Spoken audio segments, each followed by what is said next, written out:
started this podcast, this YouTube channel on January 1st, 2018. I've sacrificed time away from my friends and my family to bring everyone what I feel compelled to say is the truth.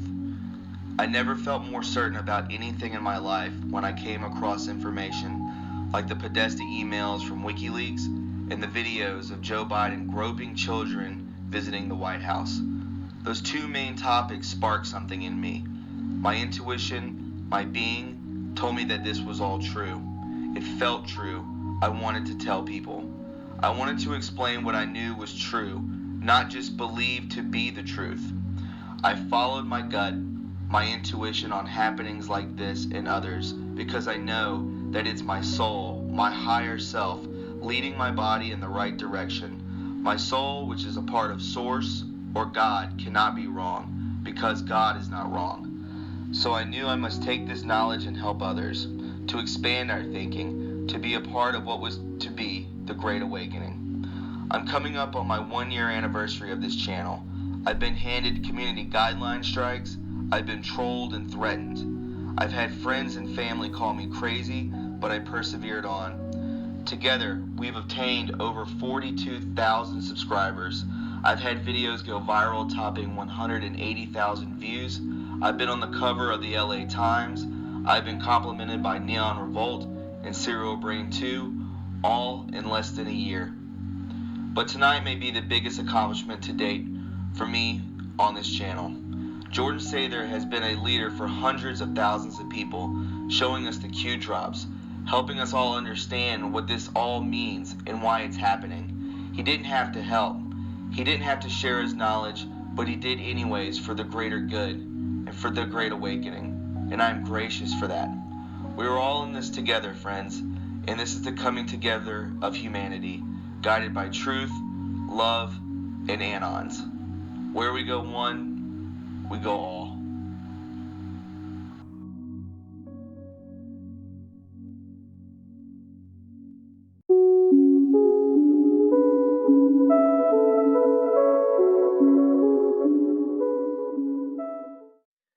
Hello, friends, and welcome. This is True Reporting, and I am here with the one and only Jordan Sather from Destroying the Illusion. I will let you know right now I'm very excited, and I cannot wait to get to some questions that I have been wanting to know about for years and years. He's given me the opportunity to do this, and I'm very grateful for that. And Jordan, if you wouldn't mind just kind of, putting some plugs in. I know people do plugs towards the end, but if people can get in touch with you, I would like to start with plugs and end with plugs so people are up to date with everything you do. Totally. DestroyingTheIllusion.com. And like you said, Destroying the Illusion on YouTube. If they ban me yet again, you can do DTI 2.0 on YouTube, and then Twitter, Instagram, Facebook too. So all the social media accounts you can until they censor you. Yeah, definitely I've got those guideline strikes, and it sucks. My friend, I wanted to go ahead and jump in to questions. I want to make this worthwhile for listeners who don't know much about non-terrestrials, who don't know much about secret space program and why is there a space force and this and that, questions that people want to know. And I don't know if people have necessarily asked you that from YouTube channel to YouTube channel. So I really want to jump the gun, and I really want to hop into this. Is that all right with you, my friend? Absolutely. And thanks, Thomas, for having me on and having the courage to go into some of these subjects, because, they're massive in scope. There's so much information, so much research out there, but people tend to live compartmentalized lives for whatever reason. And a lot of people just don't either take the time or get exposed to that huge amount of information out there. So I've taken a long time and had an open mind to do that. And I'm willing to share whatever. I don't have all the answers, but I've got a lot of insights into a lot of these topics. So hit me with whatever you got, man. All right, man. So let's go ahead and get started. Your movie, Above Majestic, it touched all key components from the secret space program to colonizations on not just Mars, but other planets. to reptilians. You said in the film that nearly everything we are taught is not to be trusted, that up is down and left is right. It's basically the same thing that Q has told us. I believe that was part of a Q post, which I myself have come to learn to be the truth.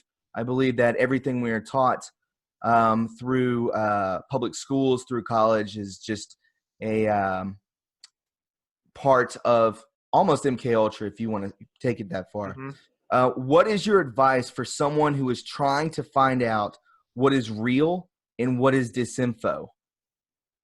Absolutely. My advice to that is don't believe anything, but research as much as you can and see what patterns come about, because so many different articles out there are just little bits and pieces of the truth. And like you mentioned, most sources we have these days are fear-based sources. Are pumping out all sorts of fear with twisted information, and it is like a mass mind control matrix that they construct for us. So I would suggest having an open mind with everything. I mean, don't be afraid to research this topic or this website or read that book, even though it might seem funny or crazy or whatever the case is. You know, have an open mind to everything. But what is important is not having your mind so open that your brains just fall out.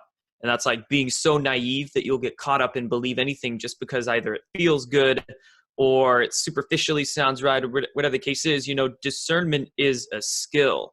It's a skill that you hone, that each one of us needs to hone. And we can do that by really grounding ourselves, you know, not becoming emotionally caught up with different stories, like I mentioned, just because it feels good or just because it sounds sensational or it's going to be the next big thing. And then you need to share this meme or share this website because it sounds so groundbreaking, but you realize you're just sharing clickbait. You're sharing some fake news or something like that, something Sure. that's not even the case. So be open-minded, take the effort to research, but then maybe take a break from the research for a little bit, because you can get into that mode of information saturation. It's just so much that you need to take a minute to meditate or contemplate or just step away from the internet and let it all digest until you go back in again and It's very research easy. even more.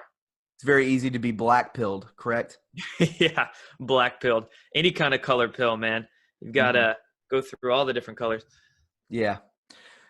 The second thing I wanted to ask you, you know, on the topic of disinfo, I understand the need for it. I understand the need for disinfo. As QAnon has told us, the alliance may only allow 60%, 40 to 60% disclosure, in fear that full disclosure would put 99% of us in the hospital.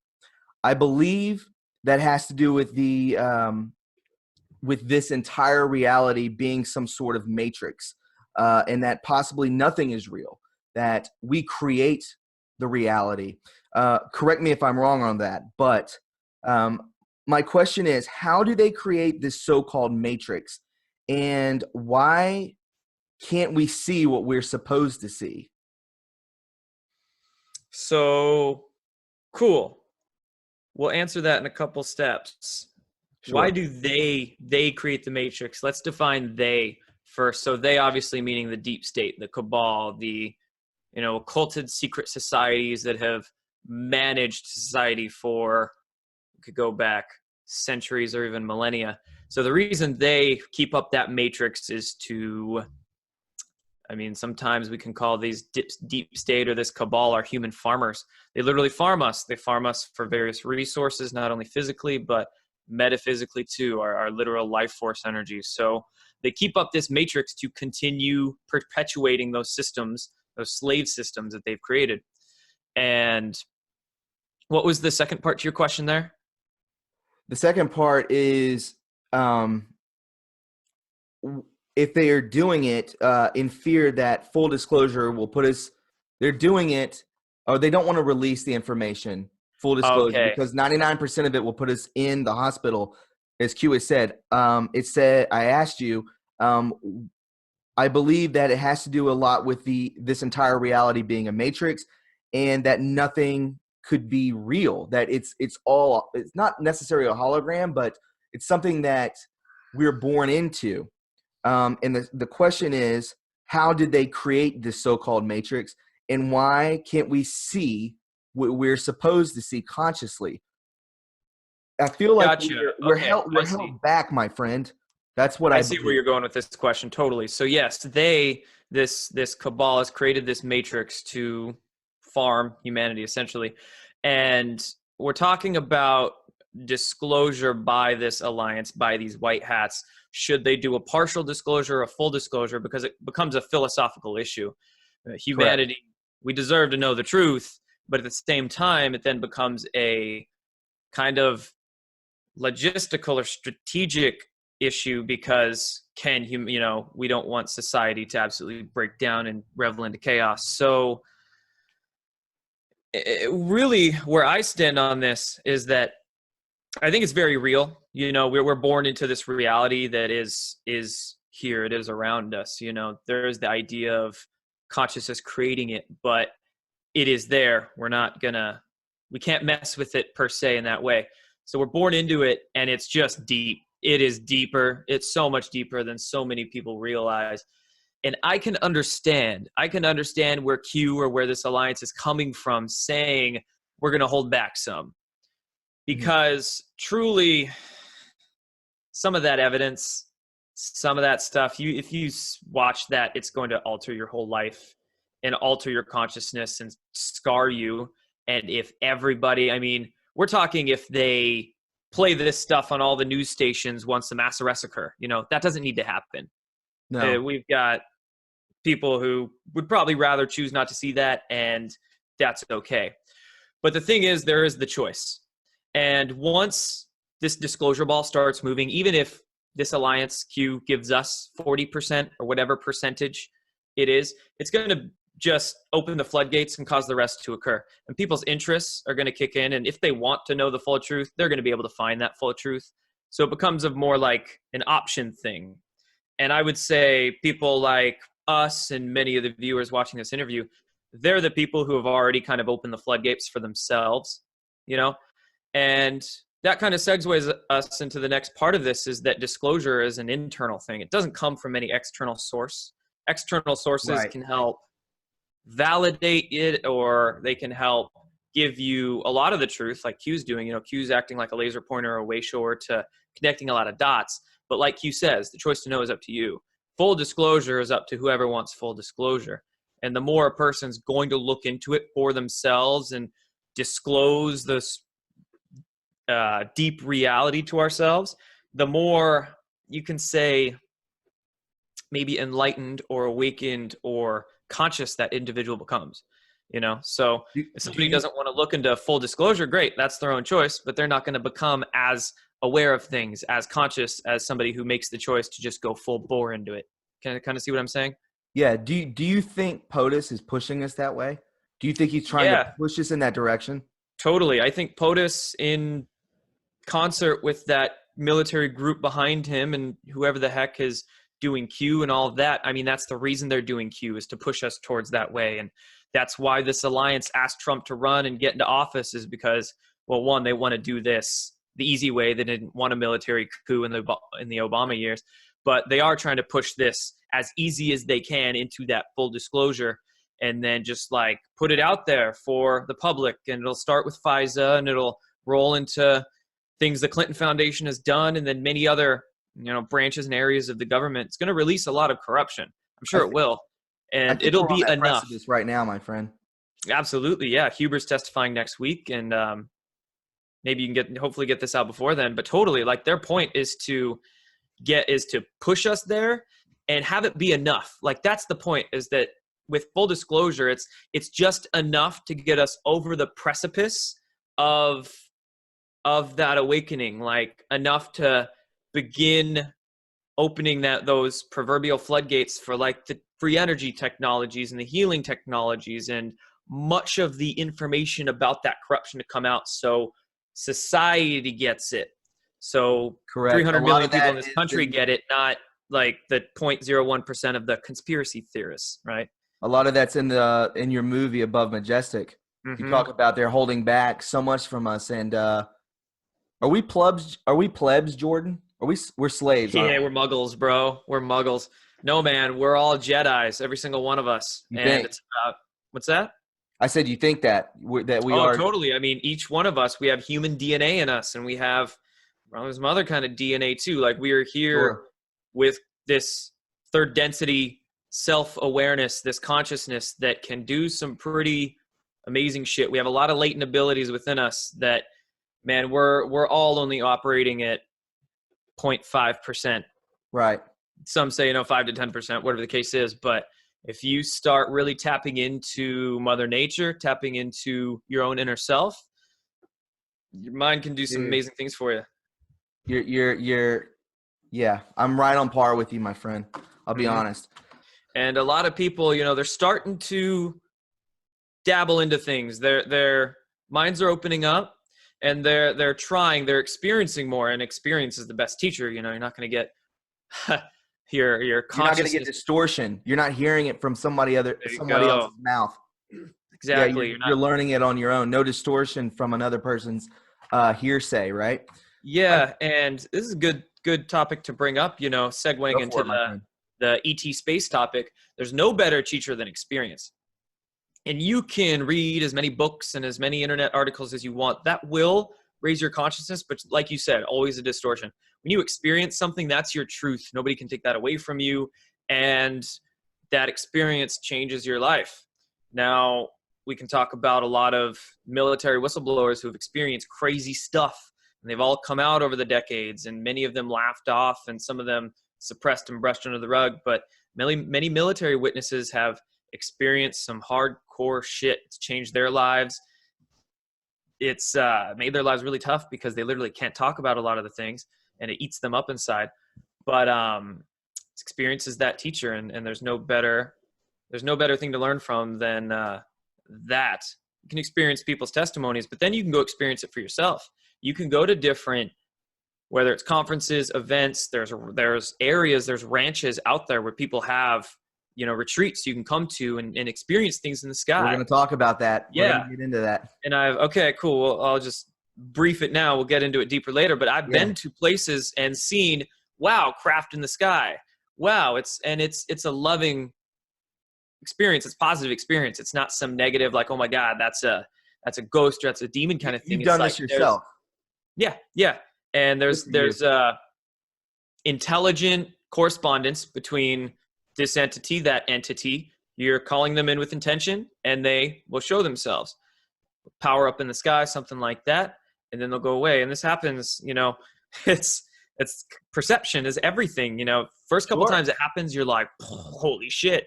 But then as you experience this 3, 4, 5 times and over again, it just becomes a part of your being. And then it's just another thing. So your perception's literally on another level. It's been altered to a point where you can start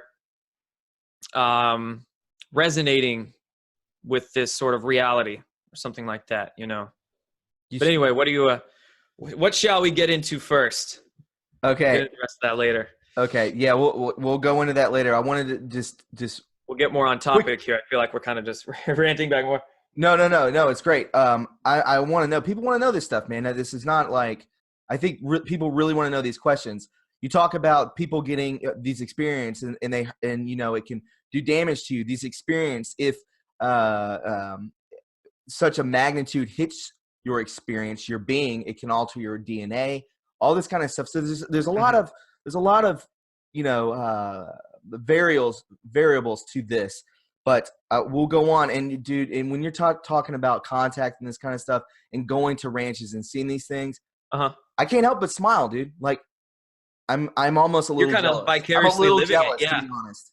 Yeah, you're vicariously living it. One of the ranches I went to is called East SETI. It's up here in Washington State, and I put out a vlog on it. One of the times I went, like a month or two ago, most recent time, and places like this, if people are gathering with that positive intention experience, no bad energies can harm you. Because you got to understand these beings coming from, they're both interstellar and quote interdimensional at the same time. This is one of those topics I know you wanted to ask me about. We might as well get into it here. Beings that are coming from other places, they're both physical and metaphysical.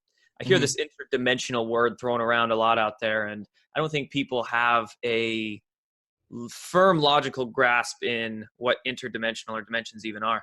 We are interdimensional. Us as humans are interdimensional. Oh, okay. How do we have proof of that? Well, you've ever gone to sleep and you've had a dream, right? Wow, Yes. you're living in that metaphysical realm when you dream. The ether. That's that metaphysical realm. Right now, we're living in this material, this physical realm. These are reciprocal realms that coexist with each other, but they're out of phase with each other. And we experience this metaphysical realm literally all the time. We can't, I mean, it's a part of us as much as this meat suit. Correct. Exactly. So, and, you know, when we sleep, we experience it. When you meditate, you can experience it. We're experiencing it now. It's just honing your brain waves to be able to tap into it a little more when you're conscious.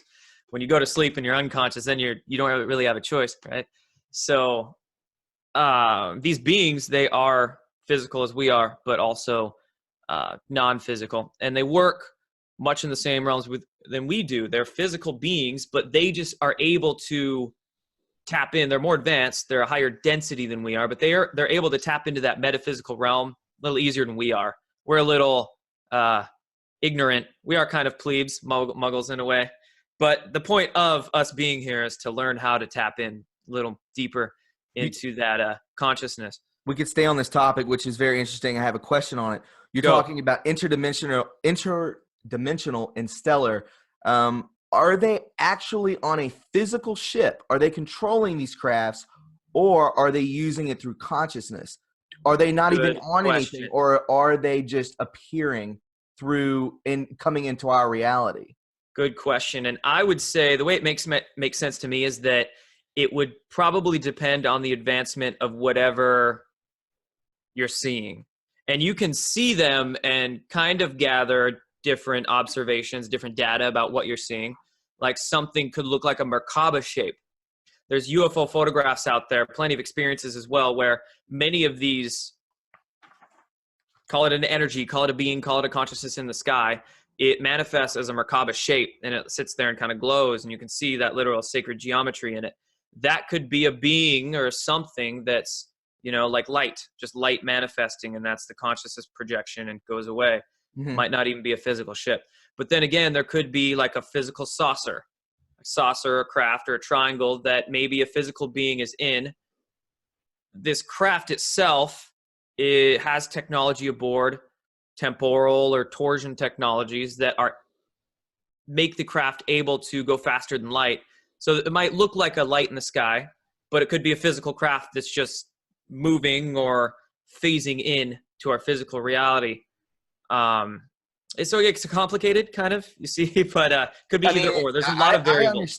I understand, and you know, people can research this stuff. I mean, it's not hard to find. It's not hard to find. There's plenty of, and that's why it's so complicated, is because there's like so much out there, and it's all little bits and pieces. It's little bits and pieces of so much, because these black projects, these secret programs that have been, taking literally trillions of dollars from government budgets and researching this stuff for 60, 70, 80 years. I mean, the science that we're taught in these Rockefeller, Carnegie funded education systems, it's 0.1% of what's really out there, and 99% of that 0.1% is wrong anyway.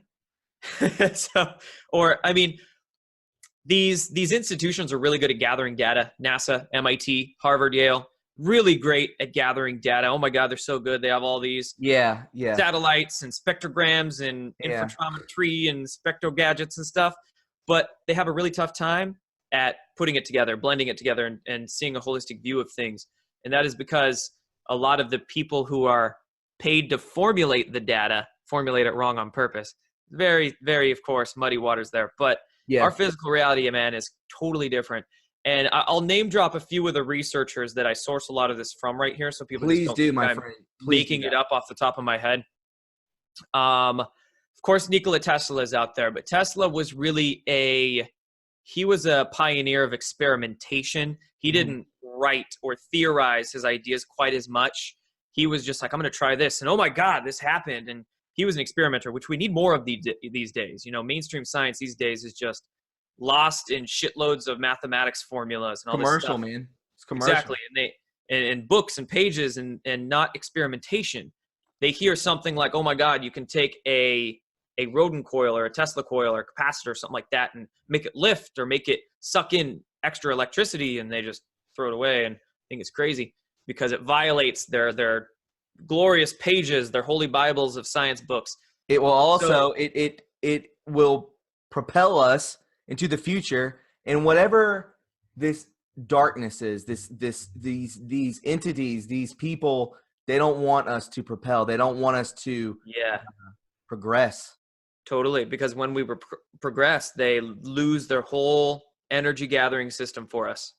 And even one person waking up is too many, because that becomes a light that's 1,000 times stronger than the piece of darkness that's weighing them down. But Exactly. I want to get back to the technologies really quick. So, we've had these programs that have been immensely built out, billions, trillions of dollars in many of them. I'd say billions and billions of dollars in many programs, and these amazing sciences. I sourced some of my research understanding this dimensional density thing from a man named Dewey B. Larson. Dewey B. Larson was a scientist back in the mid-50s, and are you familiar with who Linus Pauling is? You ever heard that name?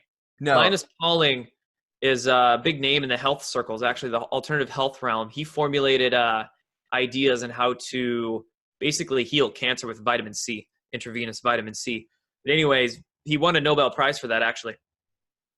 Dewey B. Larson was like his best friend. Wow. They went to college at Oregon State University, and they were best friends. So Dewey B. Larson's theories actually hold a lot of weight with some of the friends, very prominent friends he had.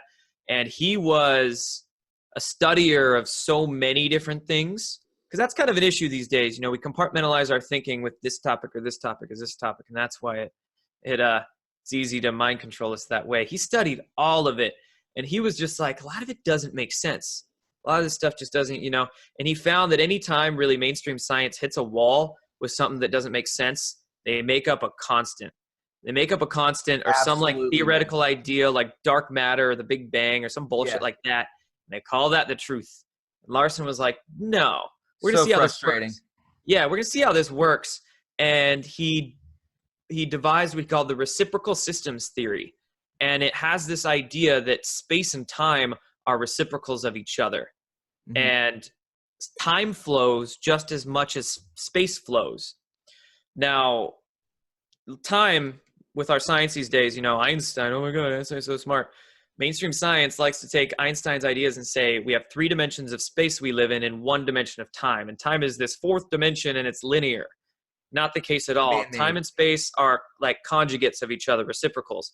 Right now, in this physical reality that I was talking about earlier, this meat suit reality we live in, we have 3 dimensions of space, obviously, and 1 of time. But that metaphysical reality that exists around us, we just don't experience it because it's electromagnetic in nature. I think we do experience it. Yeah, we do experience it. We get the effects from it, right? But we don't sense it. We don't sense it. We just get the effects from it. This metaphysical reality has 3 dimensions of time and 1 of space. Mm-hmm. So 3 dimensions of time. So say when you're dreaming or when you're having some sort of, I don't know if you've ever, what word could we say here? Played with or delved into psychedelics or something. Time almost does become 3-dimensional.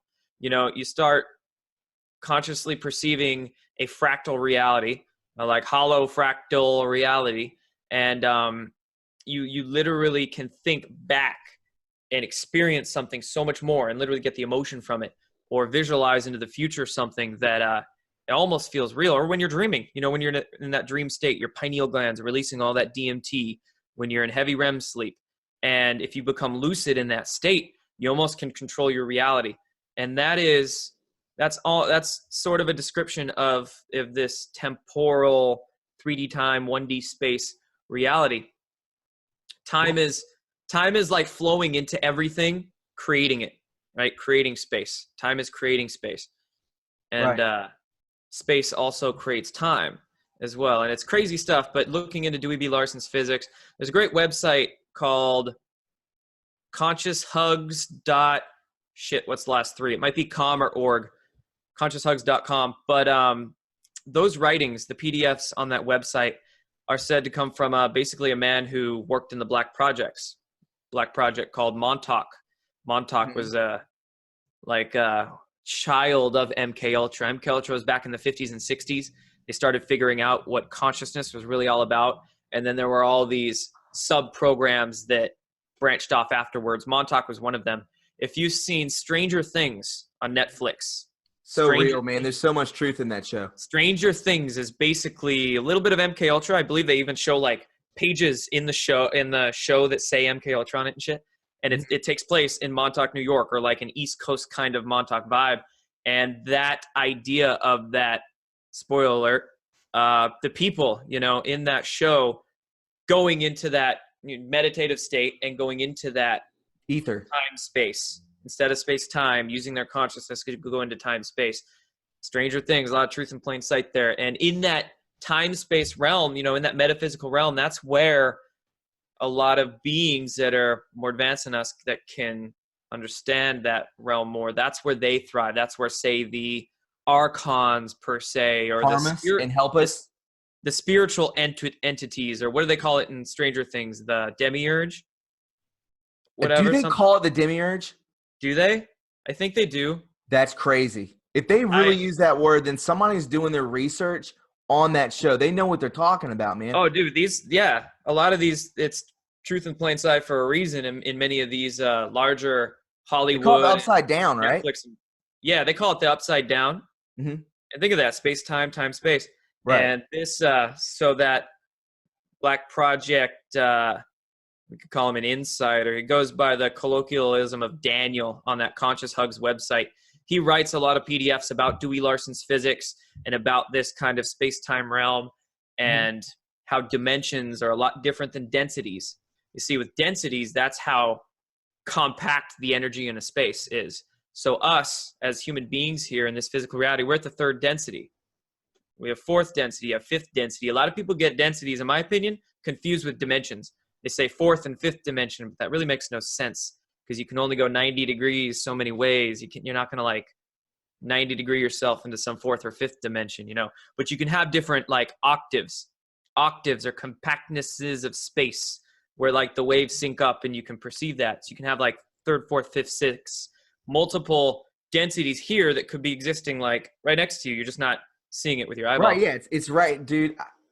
Yeah. I'm so happy. I'm so happy right now that I can talk to somebody. I get everything. Me and you are only so compatible with this. I get excited. So I like curse a lot talking about this kind of stuff. I'm like, I don't care. It's so exciting. So Dewey B. Larson's physics and Walter Russell. You ever heard that name? No, sir. Walter Russell, man. He's written some good books that you can download for free on Scribd, I think.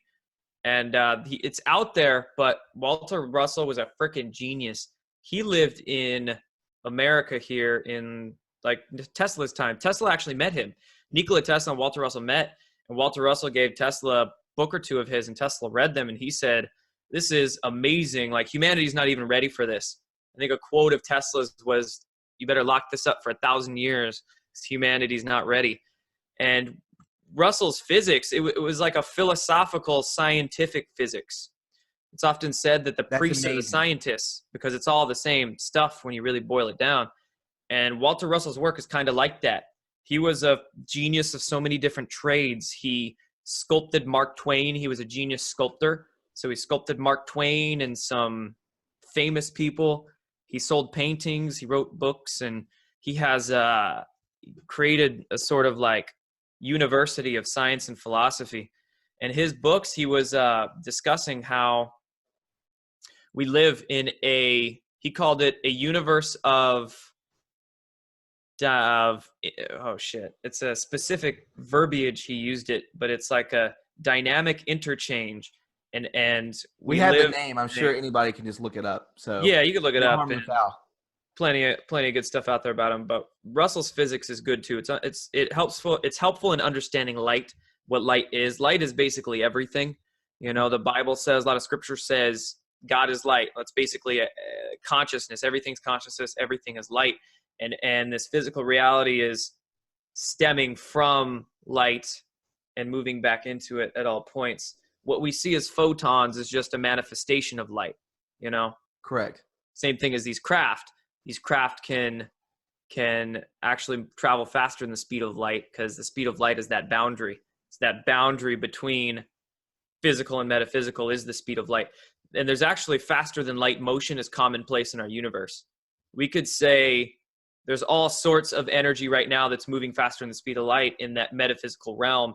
And once it slows down, that's when we see it. That's when we can perceive it, when it's moving slower than the speed of light. So I don't know. I'm just kind of philosophizing to you here based upon that work. But I love it. W.B. Larson, Walter Russell, that Conscious Hugs place.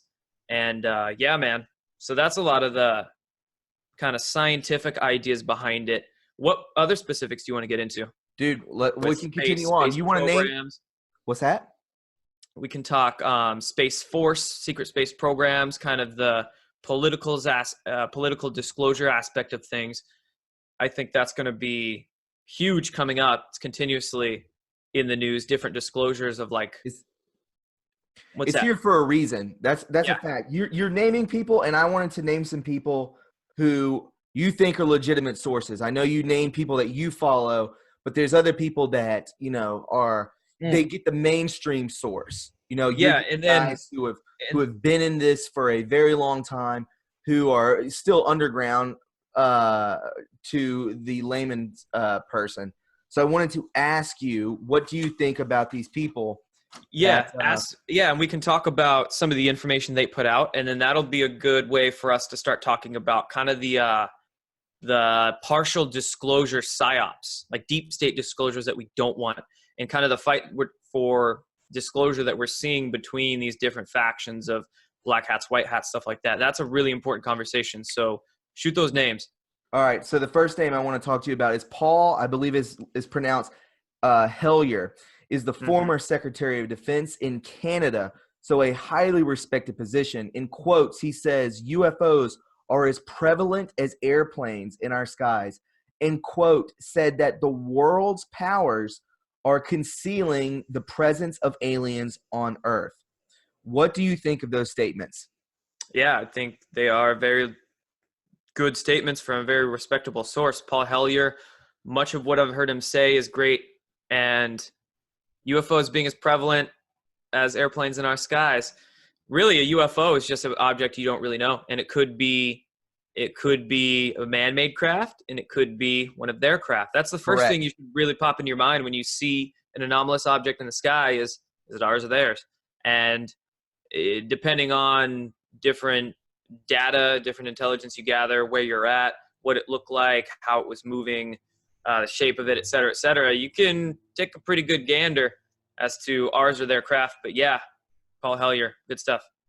The presence of aliens on Earth, you consider definitely. That correct? Absolutely. I think they've been here for a long, long time. You can look back to all ancient scriptures have. Sure. Check out Above Majestic, right? It's all in there. Beings of all kinds, and good, helpful beings and not so helpful beings, and different, even avian, reptilian, Nordic, certain kind of beings with different shapes and structures and looks about them. And not only that, but art. We have art. We have cave paintings, and we have all sorts of artifacts. And totally. Not only have they been here a while, but they went out of sight. They went away for free will reasons, very purposeful reasons. Right. But they're waiting for us to basically get our shit together as a society, and then they can start presenting themselves again. Real quick, we don't have to touch base on this, but I just want a kind of a yes or no answer. You talk about free will. The reason that the cabal is allowed to keep us held down is because their symbolism is everywhere, right? Their symbolism is downfall. Is that the free will? Like we're, I pronounce it plebs, that we are just that dumbed down to where it's right in front of us, so it's okay for them to do this to us? Yeah, this gets into very deep discussion of free will and contract. Yeah. Everything's contract. Everything's contract. Consent. Yes. So We don't have anything to can go happen. into it. I just wanted Okay, you to- cool. I love talking about that subject because it's fascinating, and it's one of the most important topics to understand is that basically silence is consent. And Correct. and by them plastering it all over billboards in Hollywood and all this stuff, it's basically their way of saying, we're telling you, and because you're not standing up to it, saying anything, doing anything about it, then It's on you. that's not gonna spin that wheel of karma. Once we start doing something about it, start talking about it, sharing info, whatever it is, like putting our just literal time and energy towards better future, that spins the wheel of karma, and that's not our silence anymore. So yes, free will is everything. Absolutely. Elon Musk is the second name. The AI threat, he says, is extremely real. Should we fear it? Do you think Q is some creation of artificial intelligence? So do we fear I'm gonna artificial know on the Q being a creation of AI. Q is but I will say, I wouldn't doubt if the NSA has some crazy quantum technologies or something like that at their disposal. But Q being creation of AI, no. I agree. Very human element. And Elon Musk, I'll just say I have questions. I'll just question a lot of things here. Like a That's lot of cool. what I've heard Totally him say, fine. okay, sounds great superficially, but he says, okay, we can touch on the AI thing really quick. Sure. And we'll talk about Rocket Man. Mhm. So Mhm. he says, okay, AI is a big threat, but when it comes to his Neuralink program that he wants to bring forth to the public, consciousness assisted technologies, you'll be able to work with computers with your brain or whatever it is. Yeah. Neuralink, he wants to implant things in your head. Yeah. That's the way it's going to work. That's talking a lot Yeah, of we know talk, where but he's not walking headed. a lot We of know where walk he's there. That's trying to lead us. total contradiction. Totally. Absolutely. Consciousness technologies, you don't need implants. No, absolutely. So actually, what I've heard is that in some of these in the advanced craft, I think ours and theirs, you use your mind to pilot them and move them through space and time. But also, they have consciousness assisted technologies where they have these electrode type things that only touch your skin. They don't need to implant anything. So they only touch your skin at specific nerve vortices. I believe in your back, you have these nerve vortices. A lot of people are ticklish there, like right here on your lat, right under your shoulder blade there. But there's a lot of nerves that converge, and these electrodes or these diodes press on those nerves, and that allows them to basically get the electrical stimulation from your brain. That's how the craft is piloted, or something like that. You don't need stuff implanted into you. So No. I don't know. I'm definitely questioning that there. And heck, I would love to see some of these consciousness assisted technologies come out to the public, right? It's crazy stuff. Yes. I would love to have a computer in front of me. But anyway, Yes. rockets. Why is he still using rockets? Why would he call his company Tesla? I'm kind of venting to you because it really upsets me. Grinds my gears. Man, go for it. Why would he call it Tesla? He's not even using 0-point electrogravitic, gravity nullifying free energy technologies. It's kind of a slap in the face. Absolutely. I was going to say that exact And term. I joke sometimes. I'm like, the whole perpetual motion thing. Nikola Tesla is like rolling over in his grave with perpetual motion right now because Musk just won't use that. And he's still messing with rockets, and NASA is too. So SpaceX and NASA to me are just smoke screens. They're smoke screens. Yes. One's public, one's private, but they're both the same thing. They're both The same messing entity. with technology that's 80 years old that we could do way past and has been done way past, just in secret. I'm so sick of it. Let's move on with we'll go into the third person. Is this person legitimate? Tom DeLonge, with his direct ties to John Podesta, you know that, correct? Mm-hmm. Okay. And his company To the Stars, is he being misled? Do you think he is even aware of the kind of people he's working with? That's the first part of the question. The second part is even better. So why is he dealing with John Podesta? Is he just a pawn? So there's a scale. When I'm really trying to analyze people, I look at a scale and I go between the nodes of this hand being what we could call the organic idiot. Like you have your organic idiot over here who just well-intentioned but really misled, just doesn't know they're being used or who they're working with or what they're getting their self involved in. And then we have what we could call the conscious deceiver, as the namesake says, the person that just knows they're lying for whatever reason. Money, blackmail, don't know over here. And blackmail is a good one. That's kind of a gray area in the middle, actually. Now they say blackmail. So when it comes to Tom, I mean, I think you have a few more names you want to tell me about, and then we could talk about that limited hangout, partial disclosure, PSYOP. But that's kind of what he's doing that's what this whole To the Stars ATIP initiative is that it's a limited hangout operation. It's them giving us a tiny little sliver of truth to try to placate us or distract us or whatever the case is, so they can brush a lot of other crimes under the rug. And we know what Podesta's involved in with the WikiLeaks emails. Right. It doesn't take a scientist to put that together. But there's Tom DeLonge's company, he even says that he is capable and will prove that he is able to make zero gravity crafts that are self-propelled. Do you believe that company is going to do that? He said he's going to do it. I think it's in the realm of possibility. It could be something that he definitely has access to or has been given, because Podesta and all them, they have CIA contacts. They have contacts, I'm sure, within the military industrial complex that they're the ones that have access, and they're the ones pulling the puppet strings. Like whoever's puppeteering Podesta over here, and then Podesta is the puppeteer for whoever down here. And, you got different levels of puppeteering. I'm sure there's a few hand-me-downs that they're being stacked with.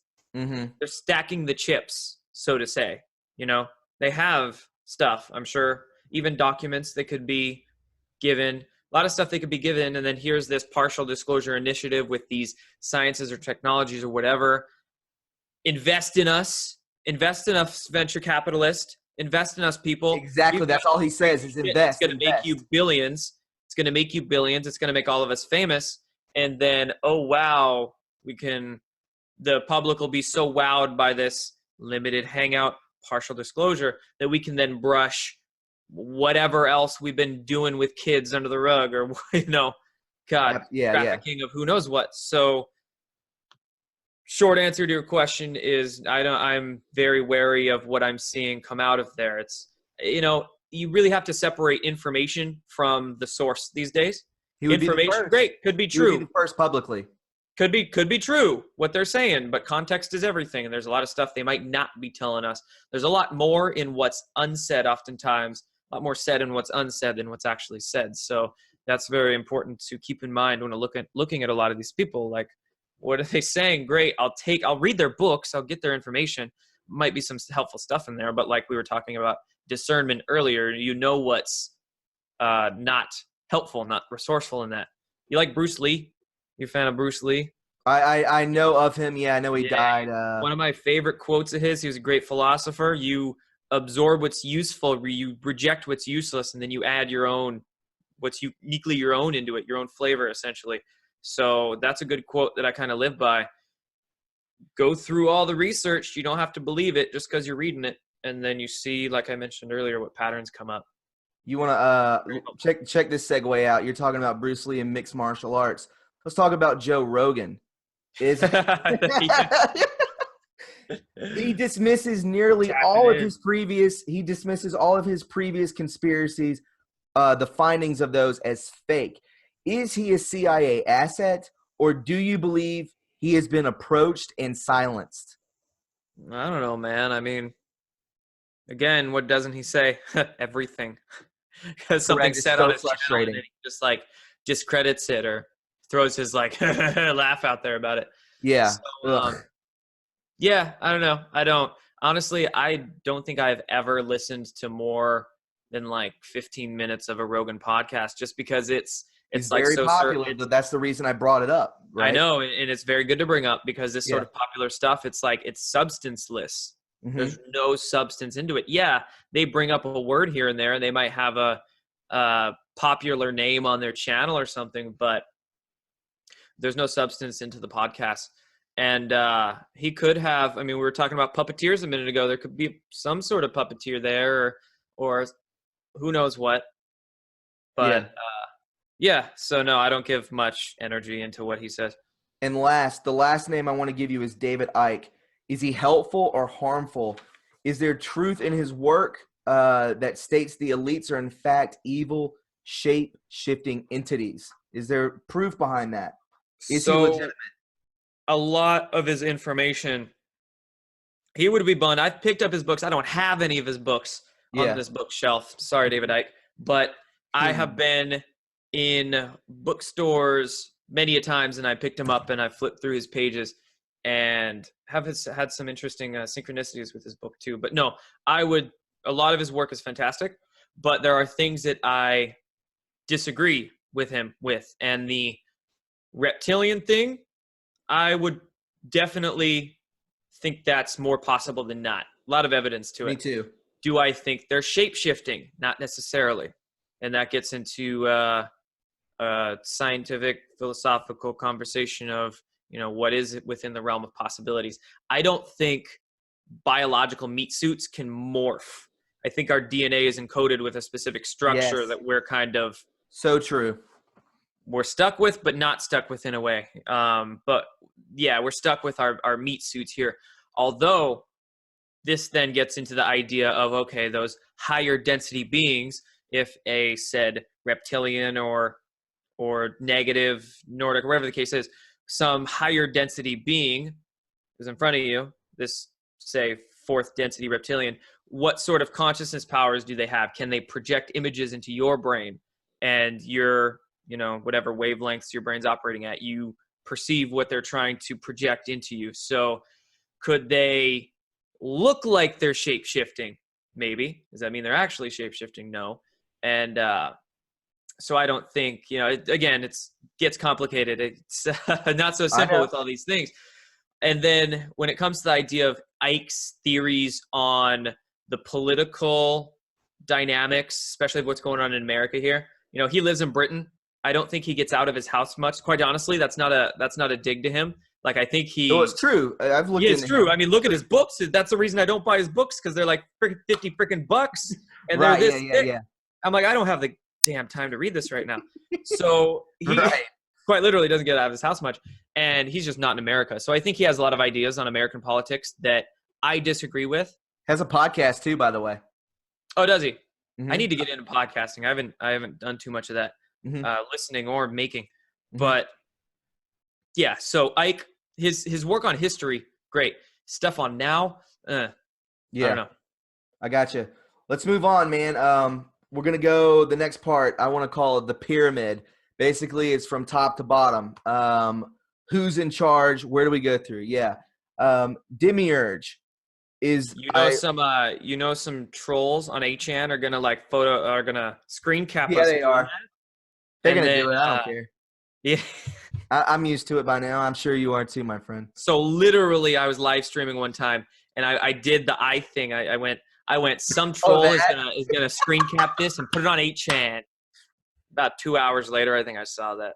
Yeah.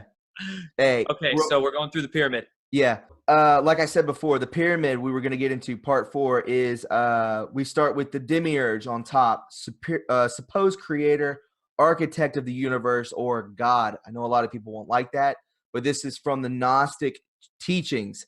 If you don't know about Gnosticism, you definitely need to look into it. I am not talking blasphemy or anything like that. Neither is Jordan. Below the Demiurge, we have archons, block us from God, or literally gatekeepers per se. They control, in my opinion, they control reptilians. They control the Rothschilds, Rockefellers, cabal, previous presidents, etc. How do we stand a chance, Jordan? How do we defeat what we can't see? Or are we going to use positive aliens, positive beings to help us? Yeah, so I want to preface this by reiterating the language issue.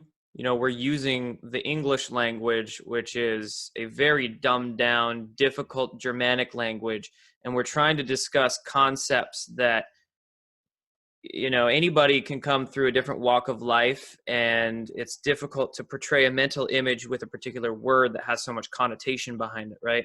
Mm-hmm. So we can start off with that top level. Demiurge. God.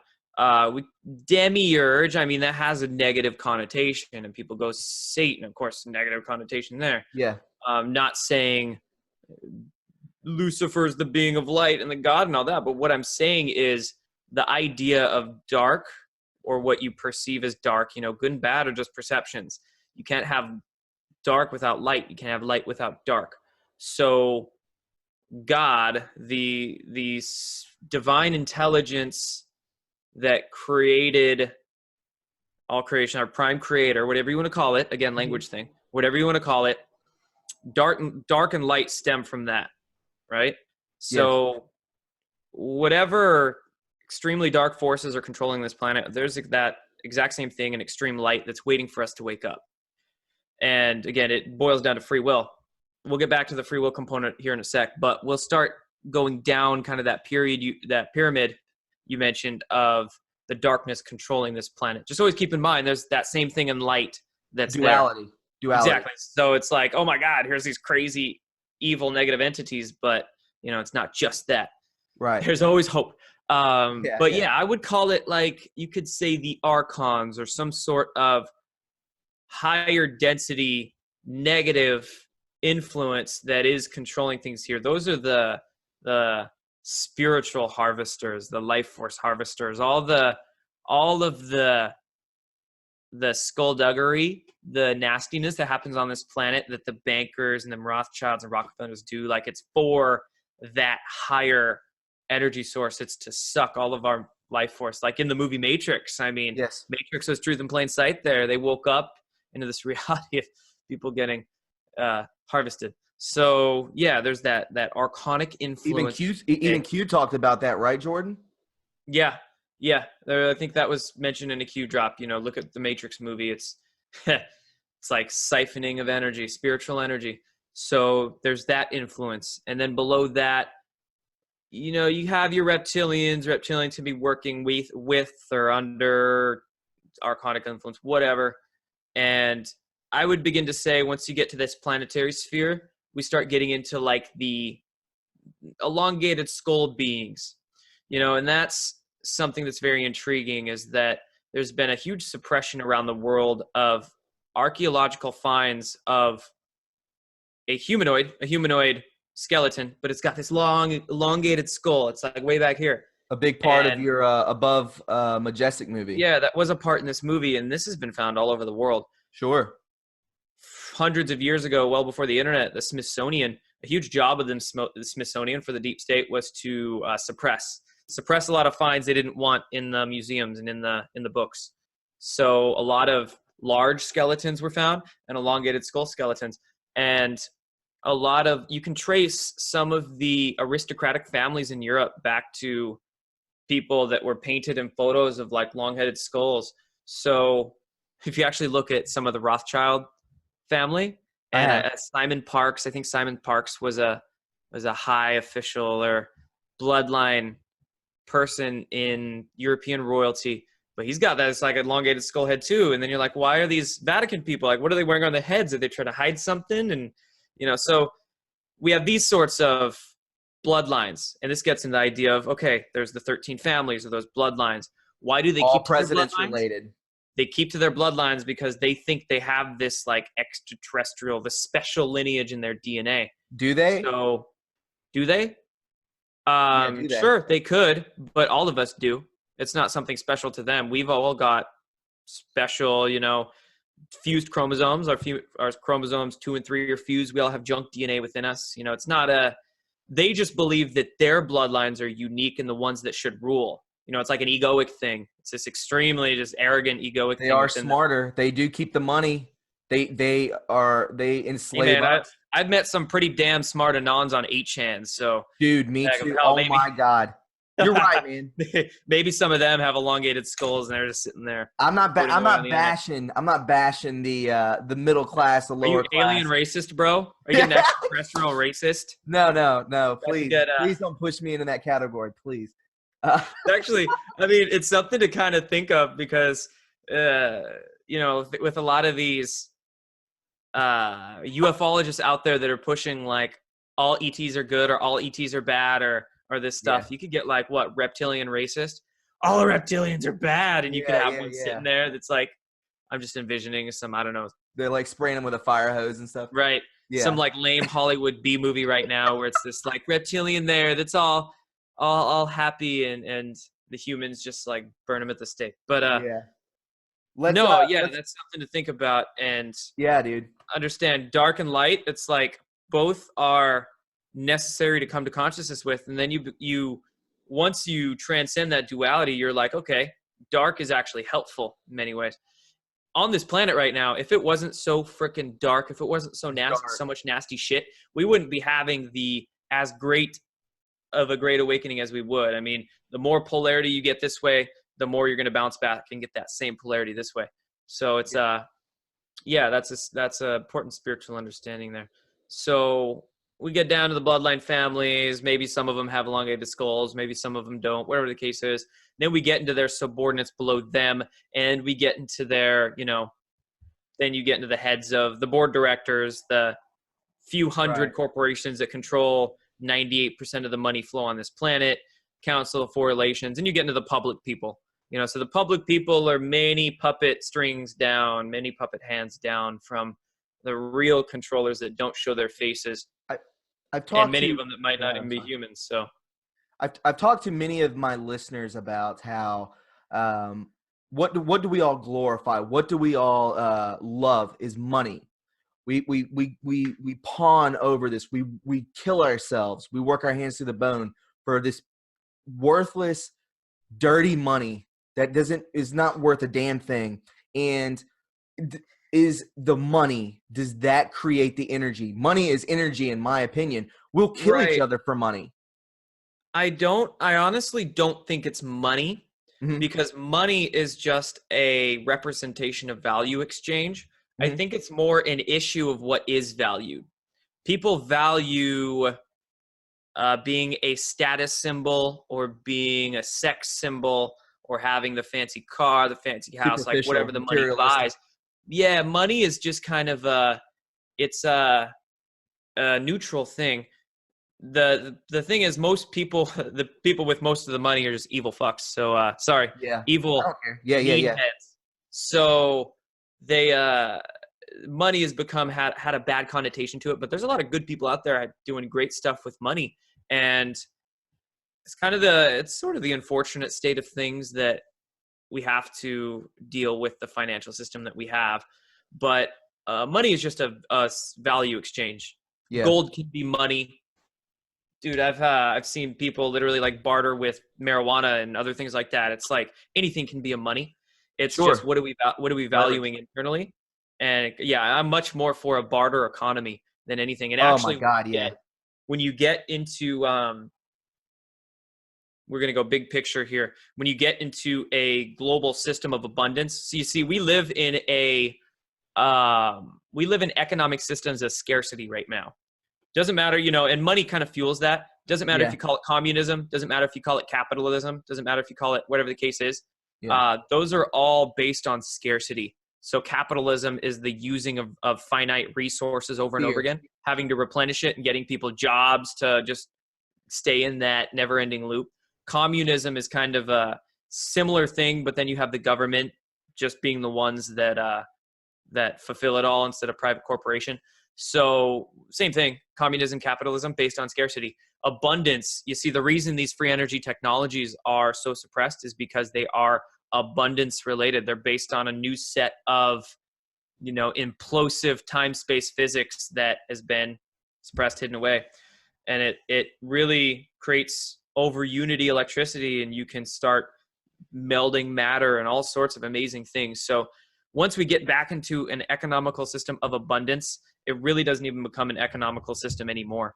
You have technologies and you have stuff that's dirt cheap, and it becomes, okay, what am I going to invest my life into? What do I value? Of course, you value your time more than anything. You never get that back, but what are you going to start putting your time into?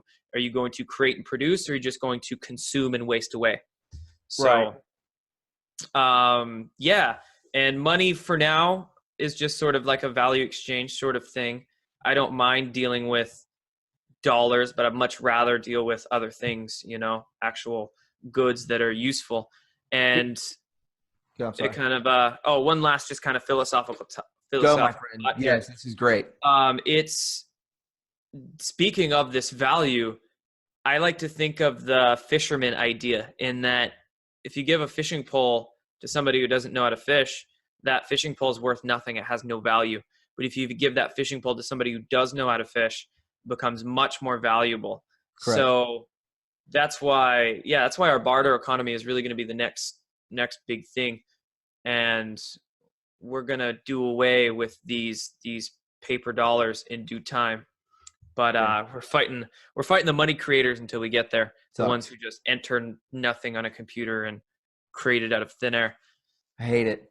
At the end of that question, I talked about how are we going to defeat it with positive aliens. Definitely positive aliens, the Nordics, the Palladians. Very, very. I believe they're one and the same with us. I don't know if we are them or genetically. I'm not sure. But I've read that we have been quarantined from these beings because we are kept at such a low consciousness that we may come off as dangerous. If we see this, I don't even know if our consciousness level is so low that if something were to come into our reality, let's just, theoretically say that the president says, listen, they've been helping us, let's bring forth so-and-so who is a Palladian. They kind of look like us, but would we even be able to see it? That our consciousness is so low. Some of us, not necessarily all of us, but yeah. What do you think about that? This brings the free will component. This brings the free will component into the picture. So, yeah, we're kept in quarantine in a way. I would say there's a lot of many races of beings around, probably inside and around this planet that are waiting for us. I mean, of course, they're not mass contact showing their craft in the skies, but that's because of free will.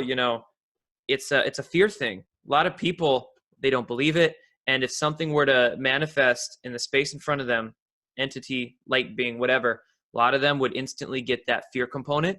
And it would create such a resonance around them that being can't exist there anymore. Literally can't So manifest. We see eye to eye on that. On that. Or it's a free will thing that you start going to that fear response, and that being doesn't want to get karmically tied up into you. Oh my God, why there hasn't been mass contact yet, because we haven't collectively invited it as a species. We don't have enough people that are saying, they're opening up. They're putting that fear to the side, and they're saying, I'm ready for this. Can't happen until we say that. Can't happen until we yes it, So it's a whole free will thing. So that's why I say, these beings that are here, these races, whatever, they're waiting for us to get our shit together. Yeah. To get the darkness off this planet or arrest the bad guys and then start doing away with their mental programs of fear. And start dividing the stuff. And that brings up a good point too. That's also why you see in Hollywood, God, ever since movies are being made, ever since shows have been being made, fear about an extraterrestrial is like they're coming here to like eat your soul or take over the planet or invade. And there's also on a deeper level, not just bells and whistles Hollywood, but even in what we could say like intelligence circles and religious circles, and the CIA and the Vatican, they got a lot of ties together. There's lot of psyops that are put out there on a very deep level to mess with people's heads, like, oh, they're all demons. God damn, no light being is going to be able to manifest in front of you if you think everything out there is a demon. It's literally not possible. Yeah, right? we've got to start all over with our thought process on this.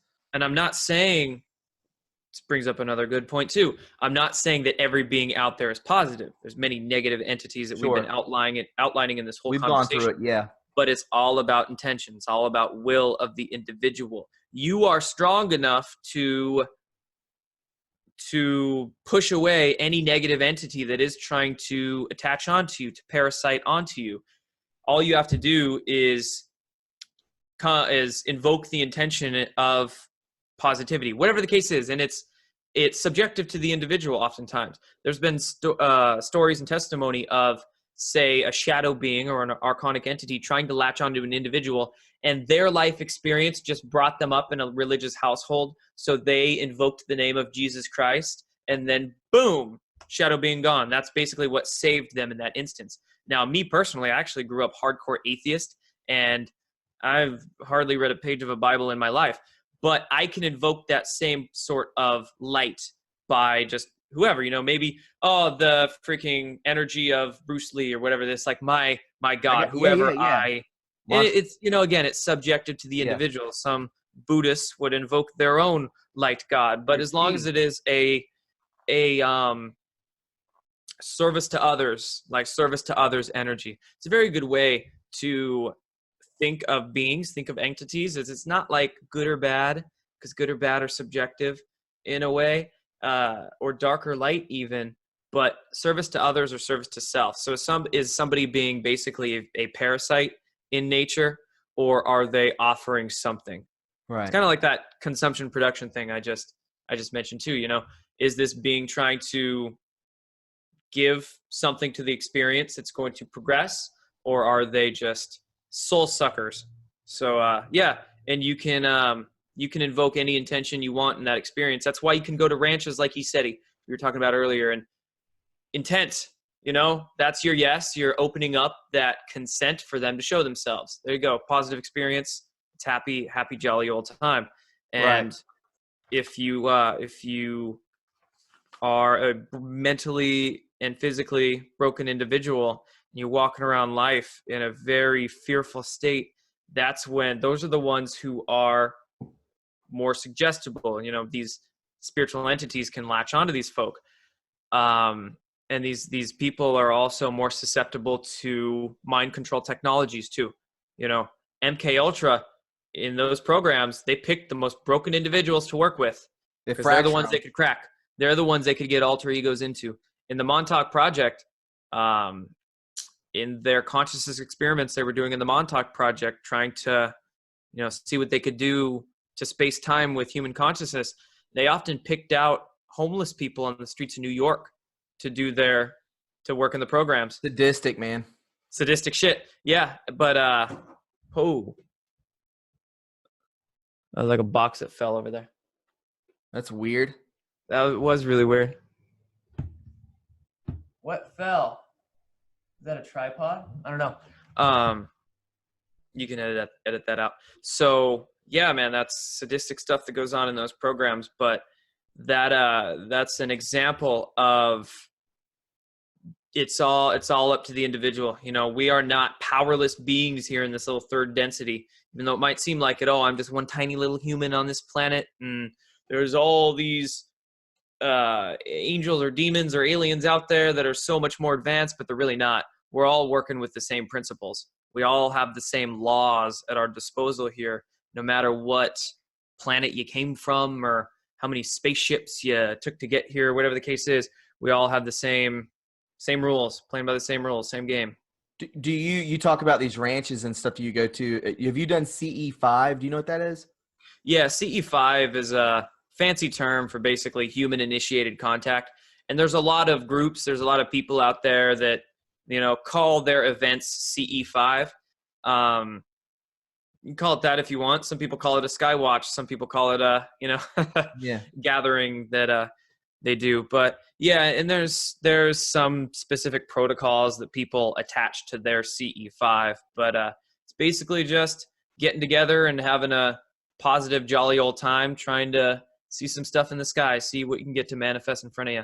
One of the guys I meant to mention, we don't have to go over him by any means, but Stephen Greer definitely does. He makes people pay to go do this. I don't think anybody should pay to have to do anything like that. I don't think people should have to pay to meet a guru or to find their inner self, because it's intuitively already in us and we can find it on our own.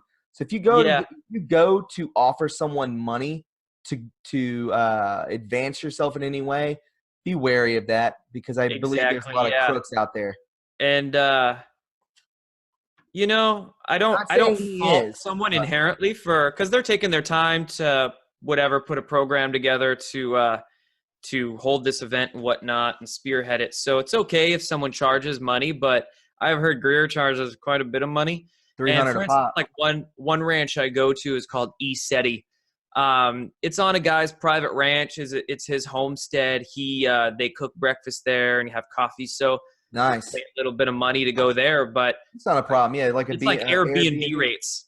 It's like ESETI Ranch is Airbnb rates, if even that. You can camp there for literally like $20 and then go have an amazing experience. You're not paying thousands of dollars to attend some guy's fancy schmancy CE5, and you're getting the exact same experience, if not something even greater, because hey, you get to leave with a little more money in your pocket. So exactly, there are a lot of charlatans out there that are just doing it for their own ego means. I'm going to ask you a couple quick questions, and then we'll round it out, man. Totally. Okay. Ascension, is it an event or is it a slow drip?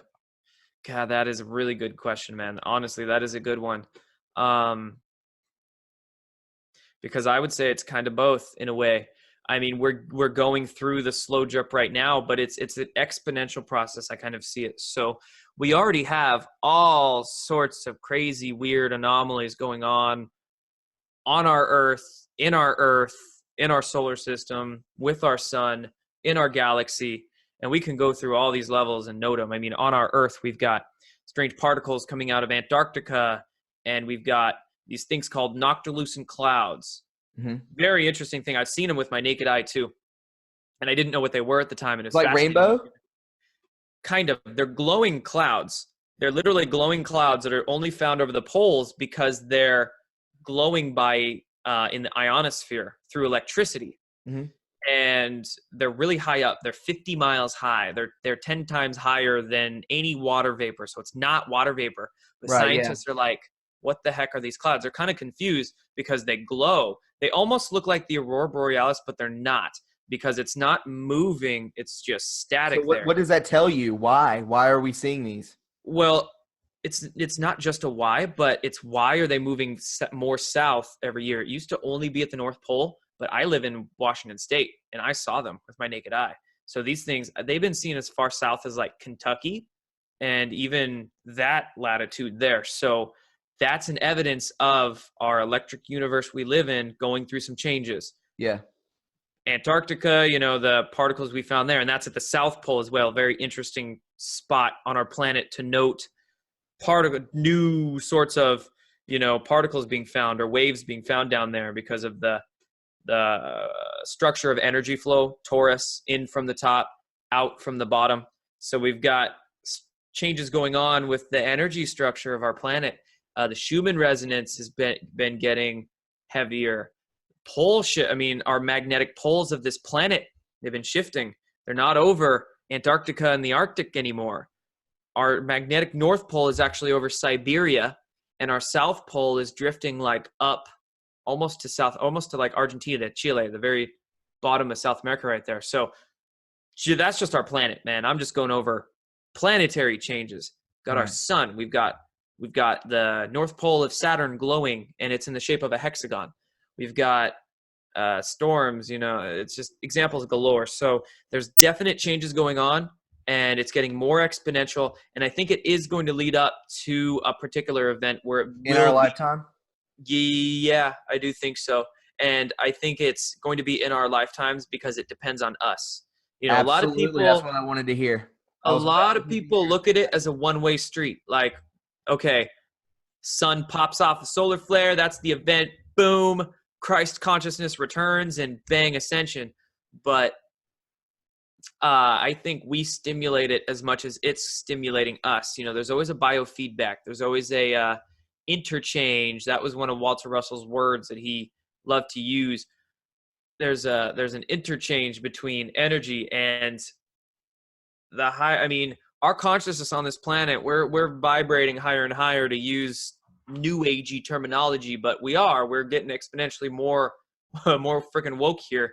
And as that keeps going, quickly, Jordan, is quick. It is quick. And a quick note on that 100th monkey effect, that idea that you hit a certain percentage and then that quantum jump hits. I don't think that it's a number game. I don't think it's a number game. I just think it's an exponential increase, and then we kind of, I don't know, I'm just sort of like getting lost in my It's okay, man. Yeah. of the future here, but it's going to get so exponential. It's going to get to a point, but then like we as a society have to kind of almost like the idea of intent with the ETs, but like intent with our sun. As you look at our sun, our earth, all these celestial bodies, they're almost beings in and of themselves. They're alive. In a way, they're alive, exactly. And so we have to come to a collective realization, collective self-actualization of, okay, we're ready to ascend. And it'll happen. Yeah. Dude, we've been going for a while, dude. This is literally one of the greatest. This is so much fun. I'm serious, man. Like, I know I'm getting. Glad I had that. Yeah, you're getting your cotton mouth. You can leave all this in. Like, I don't care how much you. I don't. Yeah. Again, so So you think Ascension is both an event and a slow drip? The slow drip to the event, I think it's going to come very quickly. I think the whole Q movement, Trump, Palladium, all of it is just it's a bulldozer shoving us in the direction of we've got to get we need that help. Slow drip, like cosmically, dude, we're so fast. Oh, because yes, we're talking a few years in cycles that are convening, cosmic cycles of millions of years. We have many different cycles that are all convening right now. This is the whole idea of 2012 Mayan calendar stuff. I mean, all these massive galactic cycles are convening right now, and it's so prime for us to make it or break it, essentially. How many people? I don't know the number. I mean, I think it keeps changing. How many people are on Q? And how? This isn't one of my questions, but I have to ask you. There's hundreds of thousands, right? A million? Over a million? Yeah, I mean, at any given point on, I'm just going to go to qmap.pub here because they have a counter. 125,000 on qmap.pub. Right this minute? Right this minute. And that's just qmap.pub. We have qanon.pub, which is arguably more popular, maybe a little than qmap. I'm not sure how. Yeah, I got the second one you said. qanon.pub does not have a counter, but we could say they're just as popular. So we could say, we'll just double that, 250,000. At this moment right now. So if you think of this leap, this push, just through the Q movement in end of October, we are now over a year. You know, we've had the year anniversary of this happening, and think of how much influence this has had on this leap that me and you were talking about. It's crazy, dude. It's so fast, dude. And that's kind of indicative of, I do think that we will see in our lifetime the sun do its thing, quantum solar shift from a yellow star essentially into a hotter, whiter star. I already see it's white. Flip our poles. Yeah. It's like noticeably visible on days that aren't chemtrailed as heck. So yeah, I do think we're going to see all of that just fire off in our lifetime. Do I think it's like within a year or two? No, I think we got a little bit of work to get there. Q is absolutely progressing us. There's a lot more that we still have to wake up to and do. Is there an afterlife? A lot of stuff we're going to have to do, actually. Jordan, is there an afterlife? No, man. There's no afterlife. There's no before life because it's all life. It's all life. You don't go anywhere. You don't go anywhere. No. There's definitely a between bodies. We can say that. There's a between. Yeah. Yeah. I love that. We go back and then we come back. Depending on how we did in this life, depends on where we're going to go in that next one. You know, some of those deep don't have to answer this. Is like, what's up? You don't have to answer this question. If you want to finish that last one, you don't have to answer this next one. No, I was just going to say some of those deep staters are going to come back as like dung beetles or like the worst, the fly that I smashed on the wall yesterday. Yeah. No, go. What's your last question? Have you made contact? No. So, well, I mean, I've seen plenty of craft in the sky contact, but say like physical being in the room with me. No. And the last thing I want to ask you, man, can you tell us the most important, the most valuable thing you've learned in research that has helped you thus far? Most valuable thing That has in helped you in research. life. Is there anything? Yeah, there's a lot of answers I could give that. A lot of answers. I would say, honestly, this is an answer to that I haven't given before, but you just made me think about it. When I first started waking up, a lot of the inspiration that I had was comedians. So like George Carlin. Bro, George you Carlin. don't know this. You don't know me. I don't really know you. Yeah, Dude, I am a huge comedian fan. Every one of my listeners knows that. I'm obsessed with it. That's funny. And a lot of this, like a lot of stuff that made sense to me came from like George Carlin. Mm-hmm. Like, oh, he's great. And no Bill, coincidences, Jordan. Bill, what's his name? Bill Hicks. Bill Hicks. Yes. And that iconic skit where he's like, life's just a game. It's just a ride. That's it. Life's just a game. People take it way too seriously. Way too seriously. One of the books I'm reading. Do I have it here? I don't have it here. Follow Might have Norm heard of him. Macdonald while you're Joseph at it. Campbell. A lot of people have heard of him. Joseph Campbell, famous author, famous neo-Jungian psychologist, psychoanalyst. His famous phrase is "Follow your bliss." Do that. Alan Watts said, "It's just a game. It's just a big cosmic joke." A lot of people call it. So I think that always having that sort of mindset where it's entertainment. Everything is meant to just laugh at. All the haters on the internet, the ungodly amounts of haters that you're getting some of the same ones that I've had. It's just funny. It's just funny. Like, Yeah. Oh my God. And you have to have that mindset, especially going into this work, but all the time. And it makes life so much more fun where Dude, follow Norm Macdonald. If you don't follow Norm Macdonald. Oh yeah, Norm Macdonald. I haven't seen too much of his work, but I know the face and the name. And yeah, man, it's all just a challenge that's making you better, and it can't get you down if you don't let it get you down. So why not laugh at it? Dude, I wrote this, so I want to read it because it's very short. It's not a question. It's just my thank you to you. In ending, you didn't have to do this. You took the time to speak with us, and I'm very thankful and I'm very excited. I believe you've answered a ton of questions that are often asked. They've been pondered, and you've answered these. I also believe this went very smoothly. I think people will find this to be one of the better interviews given, and I thank you for that, Jordan. It means a lot to me, and I hope you have a wonderful rest of the year and a wonderful Christmas, my friend. Thank you. Thank you, Thomas, for having me on. Dude, this was a blast. I'll never forget it. This is a huge step on my side. I don't know, man. A lot of people are going to like this. How long have you been doing your channel for? I followed you, man. I followed you when you were on the whiteboard. I started January 1st of this year. Dope. Exactly January 1st. Only about a year now, 11. So 40,000 and 40. Yeah, 40, over 40. Yeah, 42,000. And, it's. How many videos do you put out a week? I do call-in shows. Oh, sick. That's awesome, man. I love call-in shows. I do call-in shows and I do maybe 2 videos a week. That's badass, man.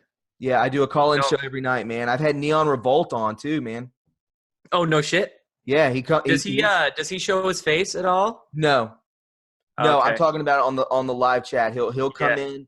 I've been contacted by Serial Brain 2. And I've only done 2. I've done 3 interviews. Dustin Nemos, Corticon very recently, and now you, man. And I told him, brother. I wanted to round off the year with you because I look up to you, my friend, and you've helped a lot of people out, dude. You really have. I appreciate that, brother.